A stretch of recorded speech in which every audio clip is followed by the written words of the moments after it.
Welcome to today's Cadre. We do appreciate you making your district's Title V program a priority by joining us today.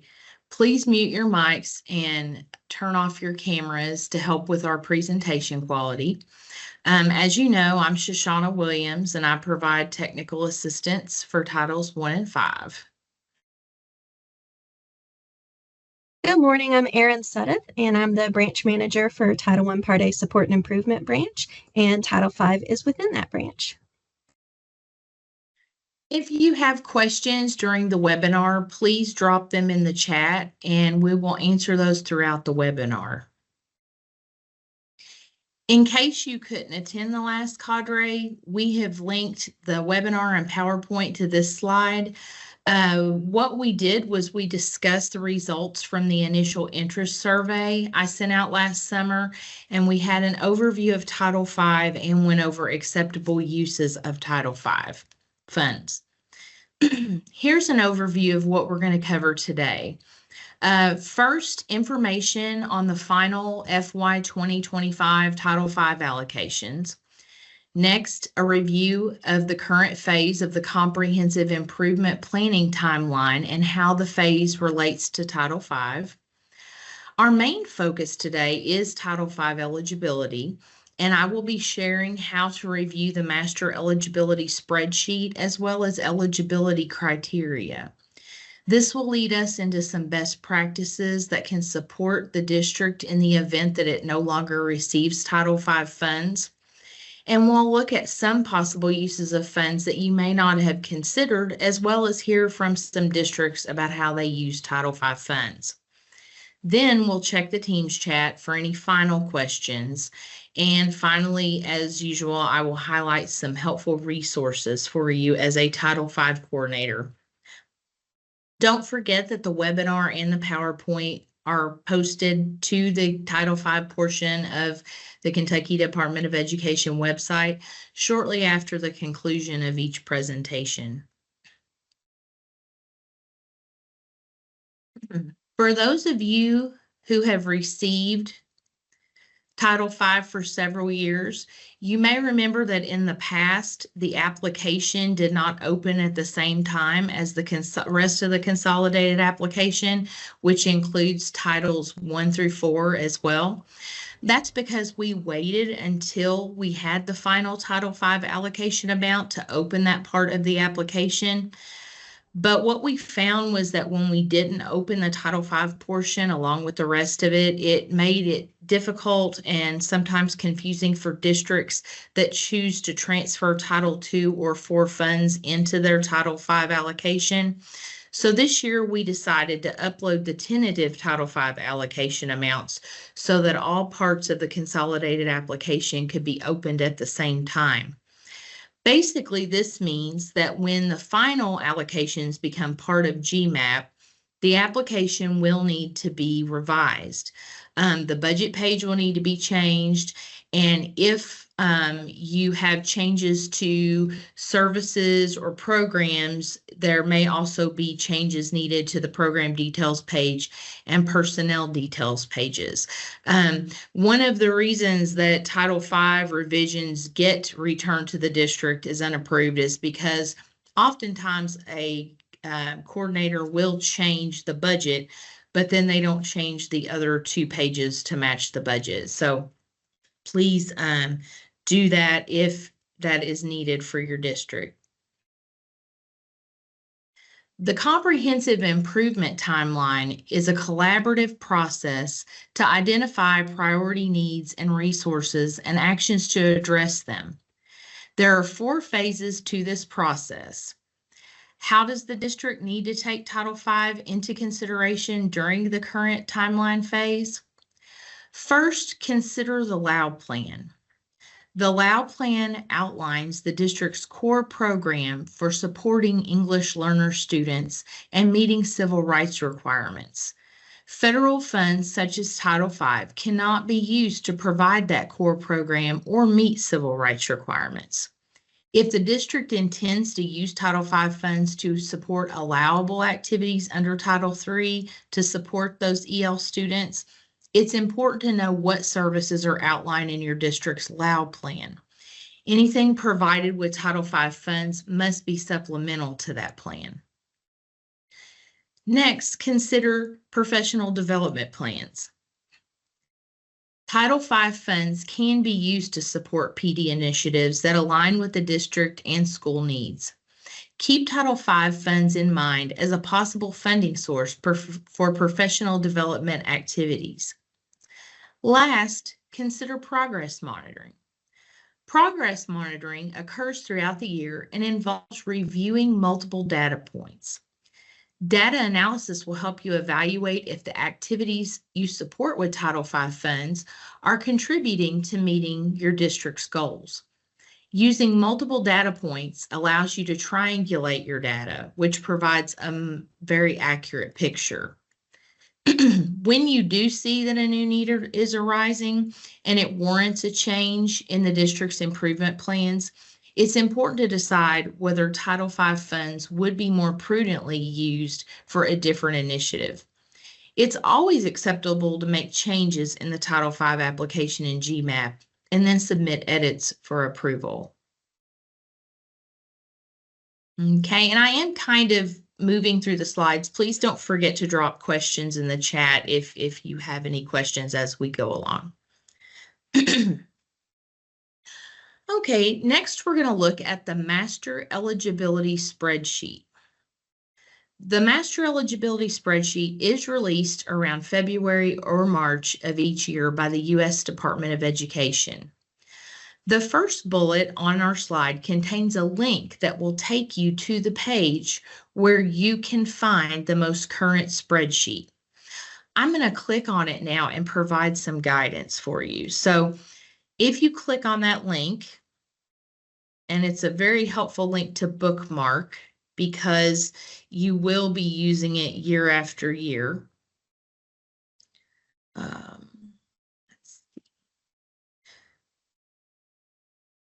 There we go. It is going to take you to the U.S. Department of Education page and specifically to the rural and low-income school program part of that page. And then even deeper, you're getting into RLIS eligibility. So as you scroll down the page, it says click here for fiscal year 2024 master eligibility spreadsheet. The reason I'm linking you here is because that way when it updates for FY25, you can see that. Or if you are the coordinator, when it updates for FY26, you'll see that as well. So it will update. This link will as the spreadsheet is released for each new year. So when you click on that spreadsheet, it will take you to the REAP part of the US Ed website. And then if you scroll down, it says click here to download the most current version.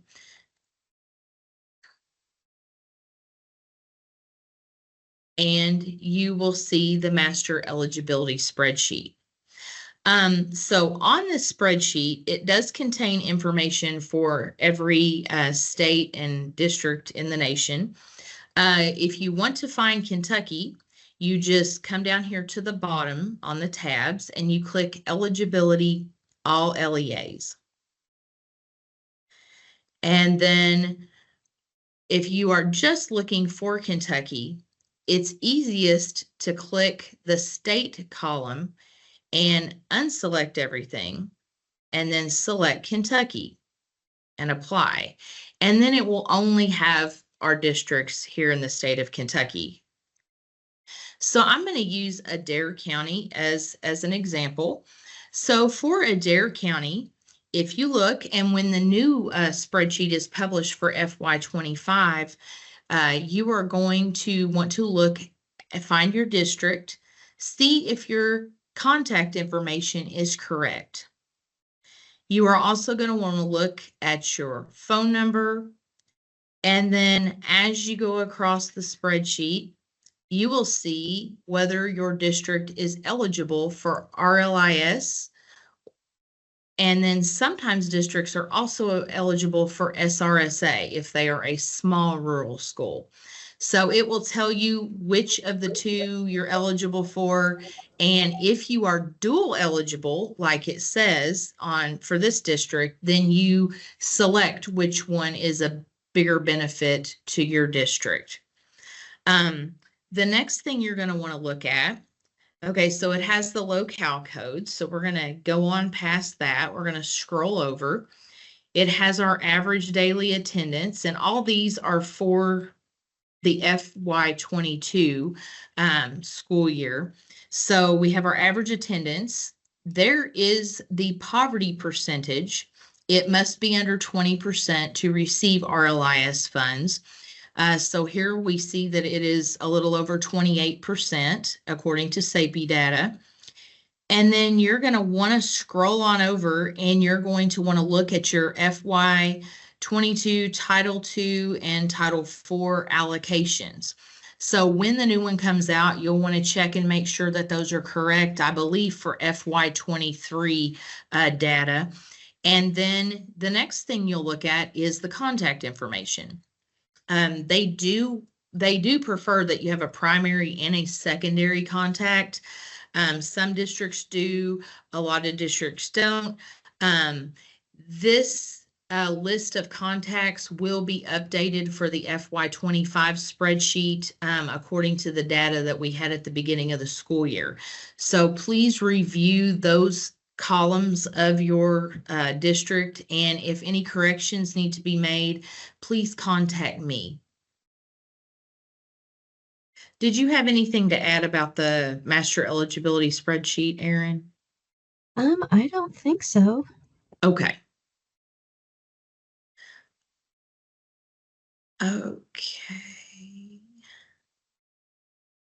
Back to the PowerPoint.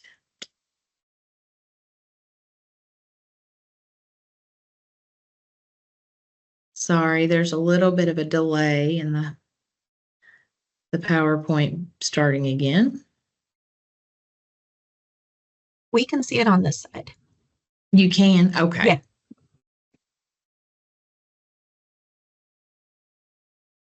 Okay. So we went over the master eligibility spreadsheet and the columns that you need to review.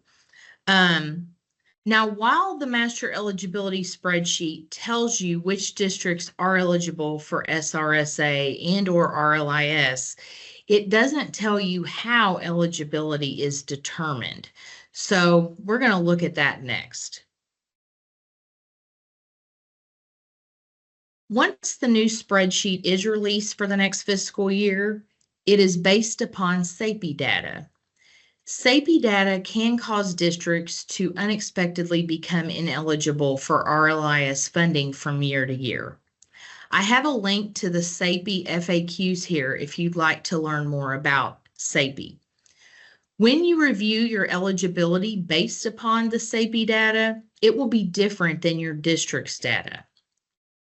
If you don't agree with the SAPI data, you do have the opportunity to challenge it. The last link on this slide will take you to the information just to do that. Currently, if you clicked on that, it would tell you that the challenge period for estimates has ended because it has not been updated yet for the school year of 2025-2026. But once it's updated with the FY25 master eligibility spreadsheet and you review your information, you would have a chance to challenge that SAPI data. On the next slide, we're going to look at how free and reduced price lunch and SAPI are different.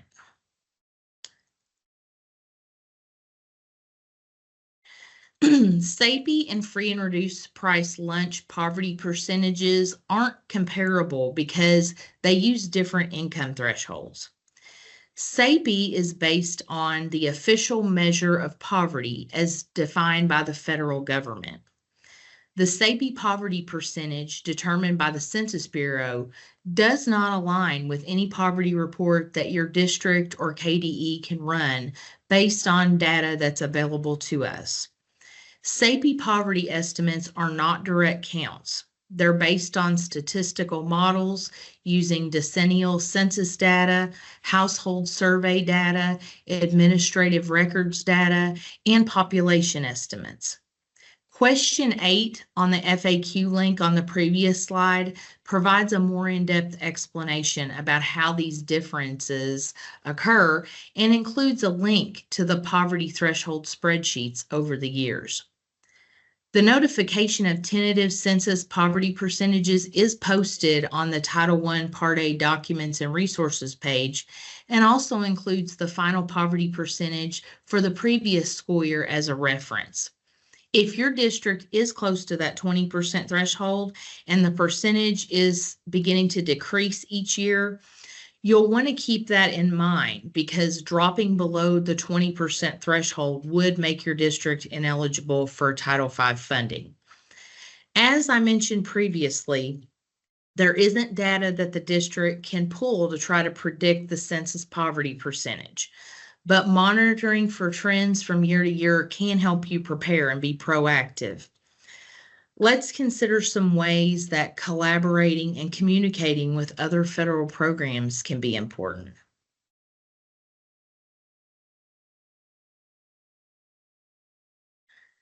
Communicating and collaborating with other federal programs is important to ensure all funding sources are used to best support student needs.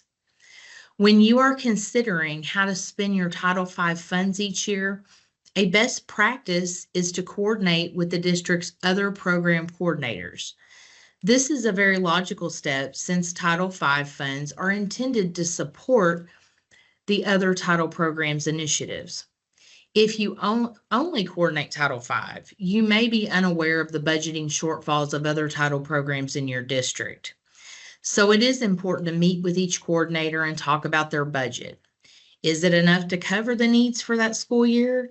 Are there other things that coordinator would fund if they had a larger allocation?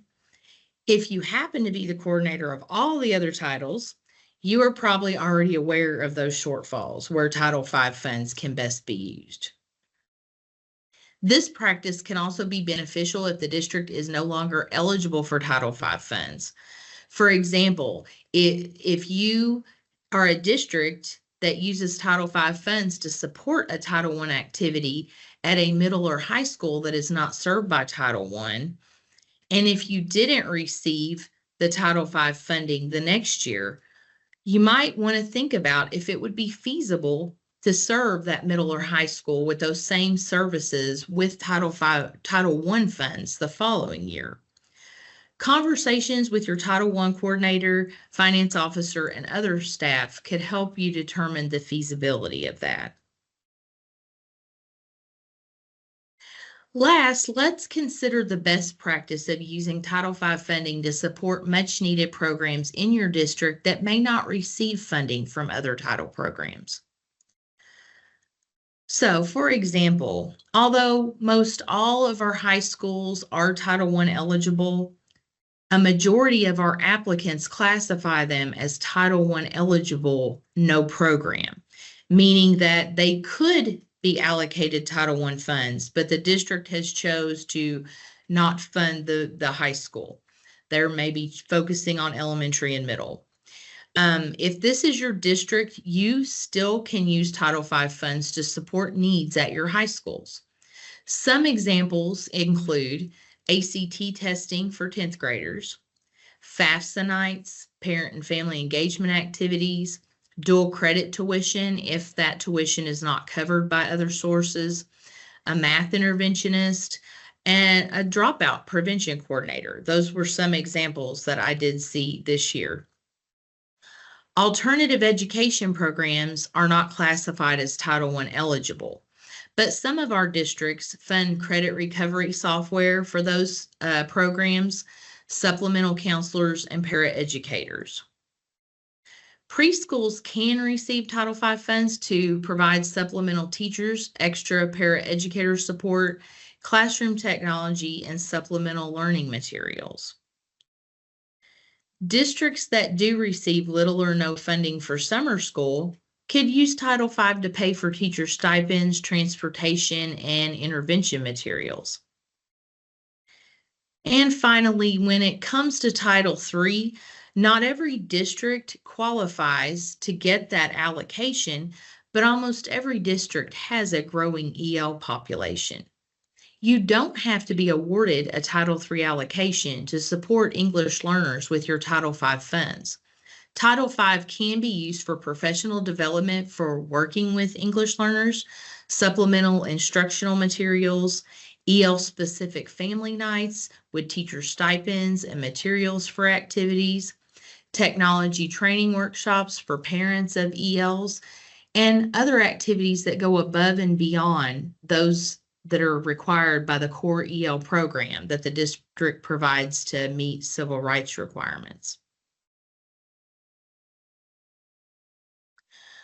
Okay, now we've come to the portion of our webinar where we're going to answer any final questions that have been dropped into the chat. But first, we're going to take a few minutes to do a coordinator share out for any of you that would like to volunteer. Please state your name, how you are using Title V funds in your district, and how you measure the effectiveness of the use of those funds. We do have Amanda Lee here from Morgan County today, and she's volunteered to get the ball rolling for us. If you'd like to share out after Amanda, please use the raise hand chat feature or just comment in the chat, and we will be happy to read those out for you. Okay, so Amanda, if you're ready, please go ahead and share out for us. Sure, thank you. So Title V funds have been instrumental for us. I want to begin by saying I'm the Chief Academic Officer for our district, and I am the Federal Programs Coordinator, which includes 1, 4, and 5. So the coordination of funds is a big part of our district's success recently. I'm also the Supervisor of Instruction, the DAC, the ESS Coordinator, MTSS, and our Professional Learning Coordinator. Wear a lot of hats because it's a small district, but the benefit of that is that I have a lot of these funds that I'm responsible for collecting data and determining the best way to use that. And so we use a lot of our funds for the sole purpose of meeting the academic needs of students. What I learned as a principal of a very small elementary school was that a small school meant a small budget. And when I came into this role, I wanted to fix that. I wanted to often send teachers to training and I couldn't send them because my budget didn't allow it. If a training was very expensive or if it required an overnight stay, that was a barrier for us. So I wanted to eliminate that. Another barrier for our district was we did not have a lot of aspiring leaders. And so when I came into this role, we did not have a single applicant from inside our district apply. So we have utilized some of our Title V funds to begin a program, a leadership academy in our district, and that program has grown. We have over 40 people in that. It's completely voluntary. They get no stipend for attending. It is literally you sign up for your professional growth. Out of the 40 people in that group, all of them have their required 24 hours. So we have seen a lot of benefits of using Title V for professional learning purposes only. And with that, we also started a new teacher academy. Recruitment and retention, as you all know, is a big problem everywhere. So we wanted to really put a focus on equipping those teachers to be the best they could be and keep them in our district. So when I say we use Title V a lot, primarily we use it for professional learning. Our first phase of that, as you could say, is our professional growth plans. Our teachers develop their professional growth plans just like everybody does through their CEP. After that, I provide a district professional learning calendar that is full of options. It's just anything that is high quality professional learning, curriculum-based professional learning, and teachers are welcome to go in there with their principal and they sit down and they decide, what's my professional learning plan look like for the year? Is it classroom management? Is it a focus on mathematics? Is it all curriculum-based learning? What do I personally need? When we've added in the choice for our teachers, buy-in we've transformed our professional learning. It's something that I have become very proud of that used to be very much a thorn in my side because everybody wanted to get their 24 hours and they had their hours and they were done. Now everyone is very concerned about being the best they can be. It's been very helpful. After they create their professional learning plans, then we just monitor the effectiveness of those professional learnings, and we do that very basic achievement data. Survey data, I do surveys every spring. I do surveys after professional learning. The survey in the spring is all about HQ hours and professional learning. What are you using? What's working? What's not? And what do you want in the future? And that's how we build that calendar of options every year. We also do a lot of coaching walkthroughs where myself, district leadership, and principals get in classrooms and coach. We are specifically looking that these strategies and these professional learnings are being implemented. And when I say we provide funding for professional learning, that includes registration fees, that includes mileage, hotels, meals, substitutes. Last year, we did not include enough money for substitutes. That's another barrier for schools. Maybe they could send them to the training, but they couldn't cover the cost of multiple substitutes. That was becoming a barrier for their school. So we now cover that in Title V as well. If you want to go, we want to take every barrier away for you. We also cover, this is our most popular thing that we do with professional learning and Title V funds, we cover the cost of substitutes for peer observations. We use our teacher leaders and we allow other teachers in the district to observe them. We use those from our leadership academy who are aspiring leaders, and we get in there and we coach and we work with them, and then we allow our other teachers to go in and grow professionally as well through those lesson rehearsals and various strategies. When we also provide general supplies for professional learning, because the last thing a teacher wants is to come to a training and we use a ton of chart paper and markers, and then they go back, and chart paper is one of those things that's super expensive, and everybody wants the nice kind that sticks to the wall and all of those things. So I want to reduce the barrier. So if you come to a professional learning training and we use hands-on materials, which is nearly every training, you're going to take those back with you. Today we have a new teacher academy after school, and we will be using cheer cards. And so they all get cheer cards on cardstock on a little ring, and they'll take those back and be expected to use them, and we'll monitor the effectiveness. We also, Dolly Parton Imagination Library, that's a partnership with KDE and the Imagination Library. And so we fund that kindergarten readiness through Title V. And the last thing that we do with professional learning, utilizing these Title V funds, is we provide supplemental books for professional learning, such as we've used Todd Whitaker, What Great Teachers Do Differently, What Great Principals Do Differently. We're right now in our Leadership Academy, we're doing the 21 Irrefutable Laws of Leadership. We've done the Clarity books. We start out with these books and we don't really have a timeline. We let, just like we want them to let assessment data drive what goes on in the classroom, we also want to let that drive where our professional learning goes. So we started out with Clarity thinking that was a 1-year process. We're on year 3, summing that up. But Title V funds have really been instrumental in our district. Our elementary schools, we have 4, 2 of those are blue, 2 are green, and we're seeing great gains across our district, and it's the professional learning.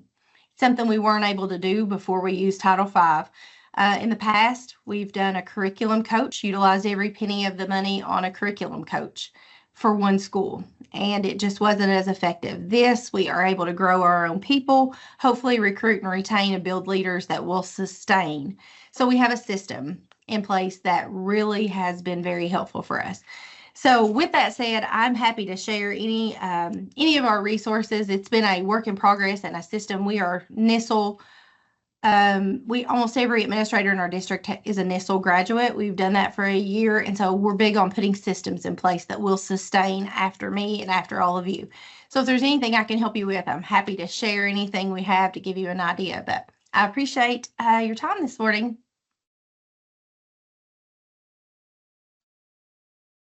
You're muted, Shoshana.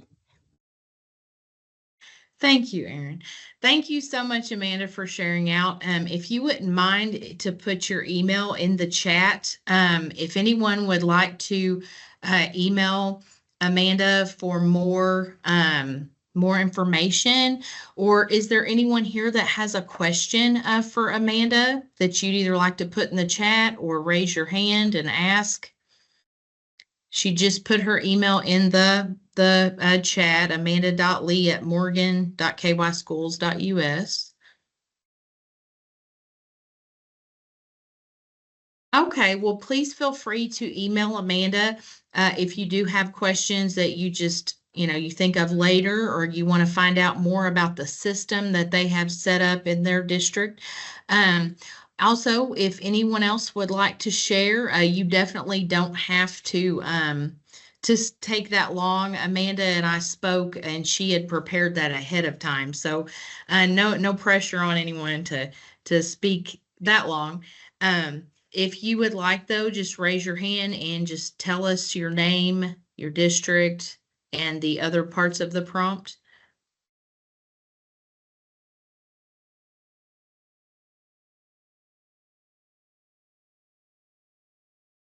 Okay, I do see a few questions in the chat, but it looks like Aaron has answered those.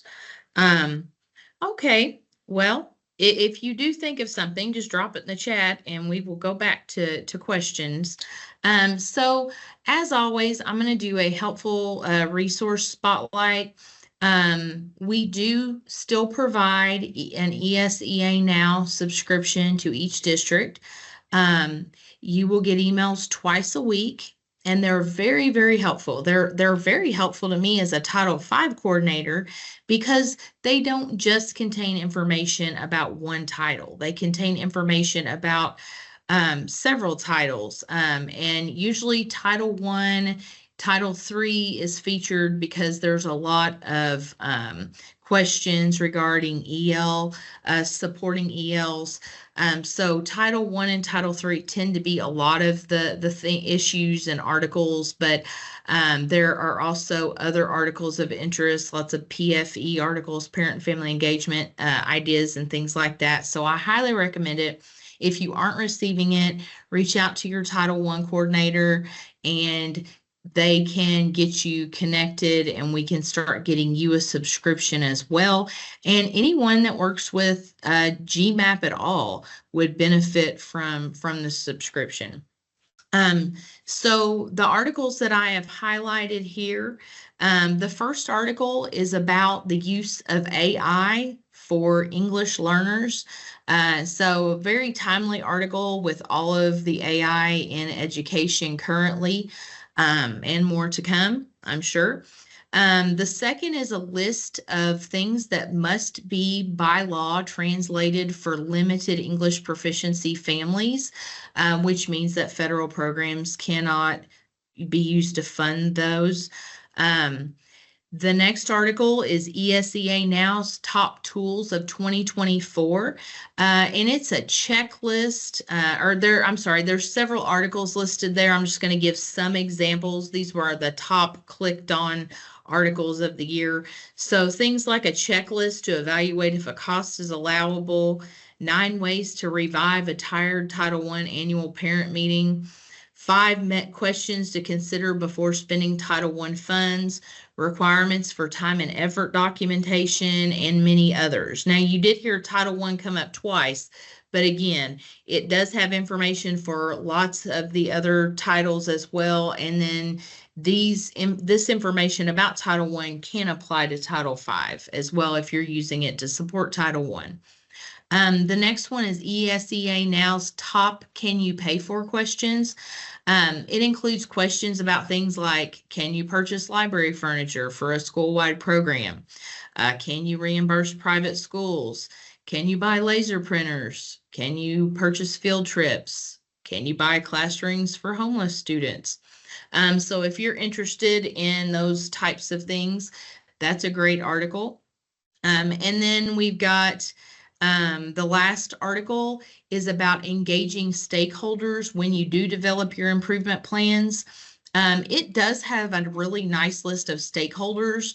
And I noticed that when we go out on monitoring trips, a lot of times districts have a very small group of people that they are consulting as stakeholders. So you might want to review that list of possible stakeholders. And if you're not including them, go ahead and start including them in your new planning.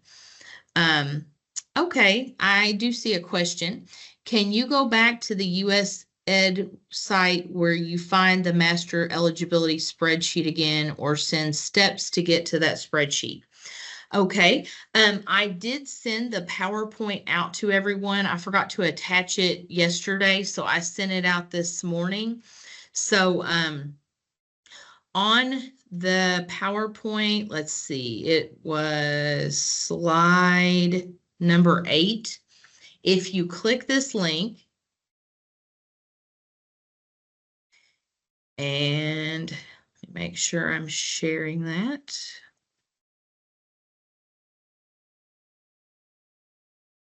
Okay, so if you click that first link, or if you just put in the search bar on your internet browser, if you put in master eligibility spreadsheet for RLIS or RLIS eligibility, it will take you pretty much to the same place.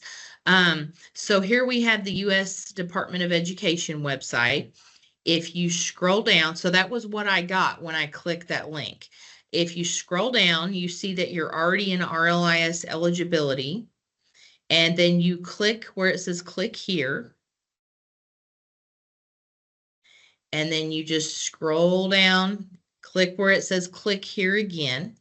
So it kind of guides you through where you're supposed to go. And then you have the master eligibility spreadsheet.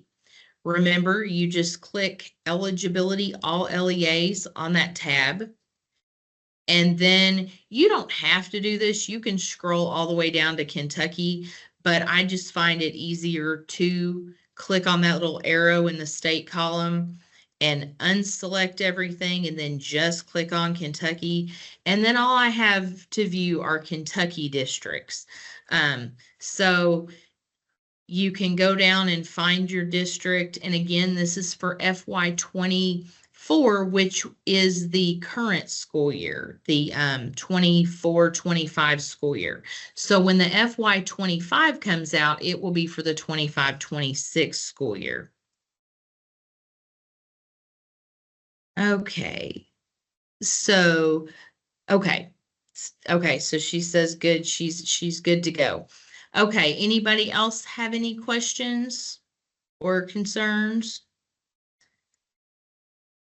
Okay, well, the last thing is just to share. I have the next slide is just the links that were in today's presentation.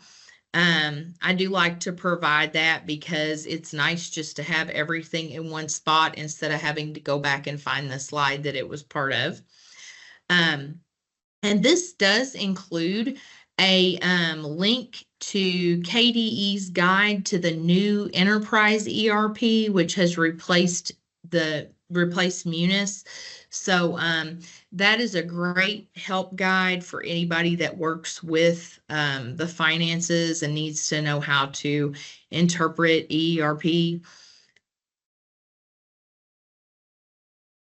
And then last, I have my contact information there. Please feel free to email or call me if you have any questions about your Title V program. And once that FY25 master eligibility spreadsheet is released, please do review your district's information and contact me with any of the corrections that need to be made. Thank you very much for attending today. Again, we appreciate your time and your desire to provide the best Title V guidance to your district. Feel free to contact me, and please don't forget that the PowerPoint and presentation will be posted to the Title V portion of KDE's website shortly after we end today. And those presentations are accessible to anyone in your district that is involved with Title V. So if you have principals that need to watch it, superintendent might want to watch it, please have them take advantage of that resource, as well as Title I. Title I on that page, you can watch past presentations as well. So please also don't forget to provide feedback using the survey in the invitation email I sent out yesterday. I do appreciate that feedback, and I use it to help improve what we do here with our Title V cadre. So thank you again, and have a great rest of your day.